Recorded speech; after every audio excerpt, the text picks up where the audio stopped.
নাকি বাইক থেকে বাইর করে দিছো তোমরা? দিছি তো, এতদিন ওর আসল রূপটা জানতে পারি নাই, এখন জানছি আর সাথে সাথে ওরা বাড়ির থেকে বাইর করে দিছি। কি আসল রূপের কথা কইতেছেন ভাইজান? আপনি জানেন না পরান কেমন ছেলে, তারপরেও আপনি পরানের বাড়ি ছাড়া করছেন শুনে তো আমি অবাক হয়ে গেছি। ওর মতো একটা বেইমান রে শাস্তি দিয়া বাড়ির থেকে বাইর করছি। ও, ভাবিরে পরান ভালোবাসে দেখা পরান বেইমান হয়ে গেছে, তাইলে ভাবি কি ভাবি বেইমান না? পরানরে তো ভাবিও একই রকম ভাবে ভালোবাসছে, তাহলে ভাবিরে বাড়ি ছাড়া করতেছেন না কি জন্যে? নিপুণ থাক না, এসব কথা এখন আর কর দরকার নাই। দরকার আছে ভাবি। আজকে পরান আপনার কাছ থেকে যে কষ্ট পায় বাড়ি ছাড়ছে, ও যদি ভুলভাল কিছু একটা করে ফেলে, ও যদি সুইসাইড করে, তাহলে এটা ড্রাইভার কে নিবে? জীবন ভাই আপনি নিবেন? কি সব আবল তাবল কইতেছ নিপুণ?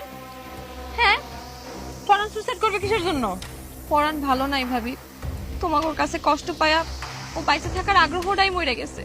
তোমরা তোমরা ওরে দোহাই লাগে ফিরাই নিয়ে আসো, নাহলে যে কোনো সময় বড়সড় একটা অ্যাক্সিডেন্ট ঘটে যাবে।